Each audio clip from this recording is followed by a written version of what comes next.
And action! Morning! Good Afternoon! afternoon. Hey! Welcome to Coffee with the Masons. We are the Masons and Yay. coffee. I think hers is tea, but This is still our coffee. outdoor front porch studio as opposed to outdoors in the yard studio. Yeah. Welcome to a... If you can't hear us, I'm going to try and speak up a little louder than I normally do. I'll even move forward. I'm not naturally soft-spoken, so it's really funny to Amen. have to turn myself up so high when I'm listening to myself on YouTube. Okay, how about that? Yeah, so it's pouring down rain. We're on the front porch.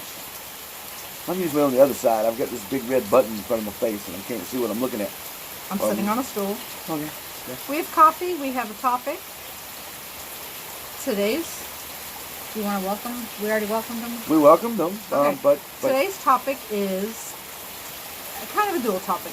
NIMBY, not in my backyard, and addiction is everywhere. People suffer the general population suffer the illusion that it's somebody else's problem, not in my family, not in my church, not in my school, not in my community. In fact, there is a 501c3 group not far from us that's trying to purchase land and get it zoned for a treatment facility so people can actually get better. And the problem with that is there's a lot of local opposition, as in not in my backyard, to this treatment facility. You're very lucky to get any treatment in recovery, any at all. Our options were jail.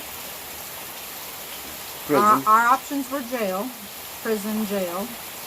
But the recent episode though, our option was jail. That was the only thing we that had worked. jail or jail. Yeah. Yeah.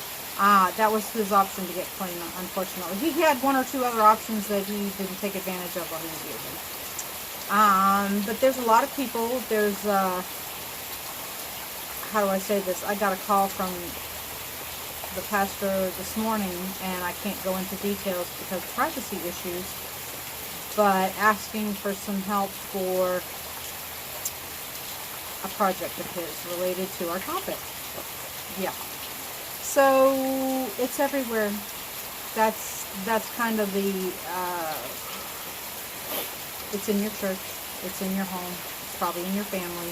If it's not something awful off the street, grandma sniffing glue, honestly, everybody's got the alcoholics in the family. I mean, there's very few squeaky clean.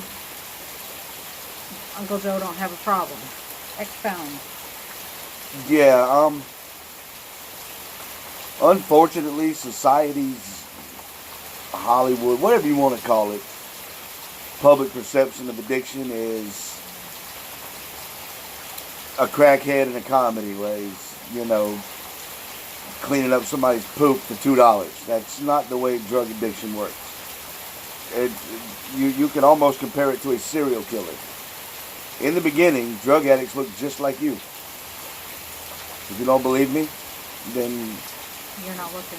you're not looking. You're extremely naive to the fact that nobody starts out with the end result. I want to grow up to be.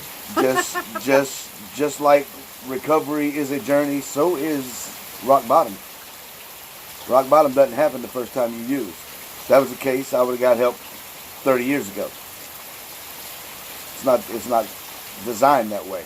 Addiction will tear you apart. Addiction is not going to be satisfied until you're dead, yes, but it also, on that journey, wants to take everything you own.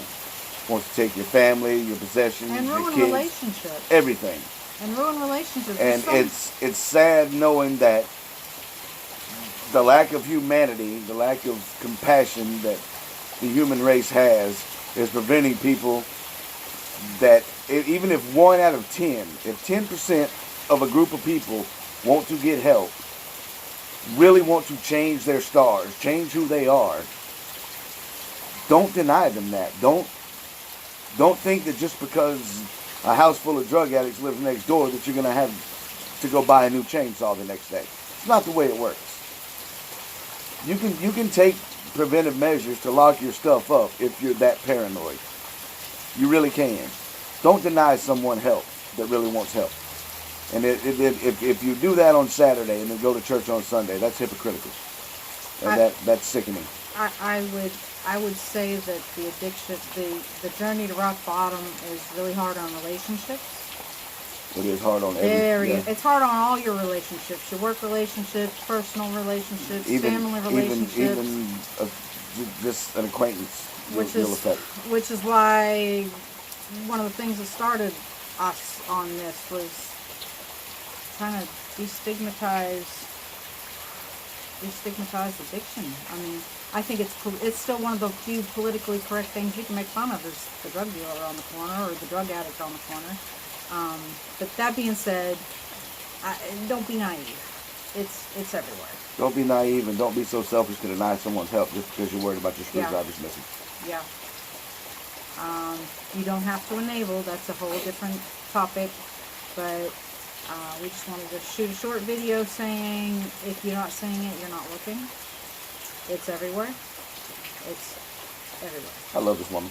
And it affects relationships. So people, when they hit bottom, they have no one to reach out to. They have so few resources to, in any community, to get the help that they need. And it's not a pity party. I mean, jail worked for us for right now. Doesn't work for everyone. Doesn't work for everyone. But imagine the reward that's set aside for you in heaven by putting your own misconceptions about something behind you to help someone that wants to be the person God intended them to be. Say a few things about yourself. Besides, yeah, you're an addict. What else are you? What else have you done with your life? What have I done with my life? I'm looking because I see the flag right here behind you. Well, before I was an addict, before I was a liar, before I was a thief, before I was a cheater, I was a Marine. You served this country for 6 years. I served the country. And now, I know when people hear the word Marine, they're thinking vicious killer. Yeah, not so much. I was a weatherman. Really, I was a weatherman. This rain right here, I can break down a weather map for my wife right now and show her. And sometimes I'm even right about when the rain's going to get here. What else have you done with your life? What else have I done with my life? Georgia Bulldog fan. Yeah, that's in the book. I don't want to ruin that chapter. I am a Georgia Bulldog fan. He's so smart. He can fix almost anything. I personally, in the 5.5 years I've known you, I've seen him go from being technologically behind to technologically way ahead of me just by learning on the job, YouTube videos, whatever. Put my hands on something, I can figure it out. He's sort of replaced a, what do you call that thing out there in the Honda? No, the Toyota. Oh, the clutch. Yeah. I did put a clutch in, he put a clutch in. But what I did wrong is the CV axles. It started out as a journey, a 6-month project. Still a white whale, 1 year long. I had never done a front wheel drive clutch ever, and you have 2 CV axles coming in. One's the input, one's the output, and they come into the gearbox this way. Well, I got in there, I took everything loose, and I unbolted the transmission. Big mistake. When you unbolt the transmission without taking the CV axles out, it binds it up. You had to put all that stuff back together. So I took it apart to put it back together to take it back apart. Well, while you were locked up, I didn't watch the whole video. And while he was locked up, I actually drove it down. I'd turn it on once a week. She was doing a great thing. I was trying to keep the car running, and something broke. And the reason it didn't break, but what happened was when the CV axles go in, there is a big nut that holds them on to holds the hub on the wheel, and it hooks up to the struts and everything. Well, instead of a locking key that slides into the groove, this is international symbol for groove, you have to take a punch and a hammer and bend down the lip so the nut can't turn, and it stays right where it's at when you tighten it down. That was a step I skipped on both sides. So as the tires were spinning, the nut was actually turning, tightening down on it, pulling the CV axles out of the gearbox. Oh. And now I've got to probably buy 2 new CD axles, $84 a pop. You're- And Okay. and put them back together. But I'll get it. You know, once I do something one time, I figure it out. I know how to do it the second time. It'll go much faster when I do it. It helps also too that I got an air ratchet. And what else have you done with your life? Well, He was 9/11. He helped clean up. Yeah, Went that to New was- York and helped clean up a that little was bit fun. after I that. also built a UPS air hub building at an airport in South Carolina. Put the conveyor belts in the entire building. What else? You used What to else? build awnings for gas stations. Yeah, I used to build gas stations. Mm-hmm. I've learned how to feed geese and chickens. I'm not too good at He's that. done a door installation. You can't see it over here. Door. I rebuilt the garage walls and put Mhm. 2 new doors there, but they're no longer driving garage doors. That's okay. Yeah. I changed all the oil in the vehicles. I'm learning how to split wood. Well, I don't know how to do that anyway. He's just not good at farming. I'm not that good He at needs farming. to go back to work Um, eventually. but Alright, but this Having said all that, I want to take a moment to do a personal public service announcement. We have the holidays coming up, and for an addict, holidays are a rough time. that's another topic for another day. No, it's not. This is a public service announcement. This is my commercial Yes, dear. for the holidays. Hollywood is going to paint a picture of family gatherings and make it seem so fun. Everybody's laughing, everybody's drinking, everybody's, you know, it's a fun family gathering. What Hollywood is not going to show you is the day after. The hangovers, the headaches, the hurts, The who's locked up. the who's locked up. Yeah, if you're going to see a holiday for what it really is, it's a fun time to be with family, yes, but don't overdo it. If you want to have a glass of eggnog at Christmas with the family, by all means, have a glass of eggnog. But keep you behind there. Don't get behind the wheel. Don't think that popping open the eggnog is going to make the rest of the holiday season a great holiday season. There's going to be some tough times. There's going to be some financial struggles. There's going to be some stress. There's going to be some aggravation. Pray. Get on your knees and pray. Call people. Talk to people. Go to church. Yeah. Watch TV. Do something. Life with your time. Life isn't Facebook or Instagram glossy. No, it's not. not. Even though it's a fun way to stay connected with Not people, really. and then even us making the videos. To me, this is fun. Yeah, sometimes it gets serious, but to me, it's still fun because I'm doing it with my wife. We're doing this together, and keep in mind that Hollywood's not set up to show you your life and show you your real life. It's going to show you the life that nobody really lives. That's why I like YouTube so much. There's so many real people on it versus Hollywood.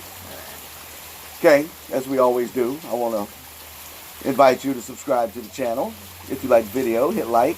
I suspect just because I got this pretty shirt on today, somebody might like this video and be the first one to get that $1. If they leave a comment, Four quarters. $1. Up for grabs. Okay, maybe 20 nickels, but it'll still be silver. Promise. If you don't like the video, thumbs down. Like the video, thumbs up. If you want to leave a comment, great. If you want to share the video, great. If you know someone that might need to hear what we're saying, great. If we reach one person, if God can use this message to reach one person, then we did it for a good reason. So we like to leave you with a Bible verse daily, just to get the old mind thinking and get you on the right side of the right team. So today's verse is Isaiah chapter 40, verse number 31. Those who hope in the Lord will renew their strength. They will soar on wings like eagles. They will run and not grow weary.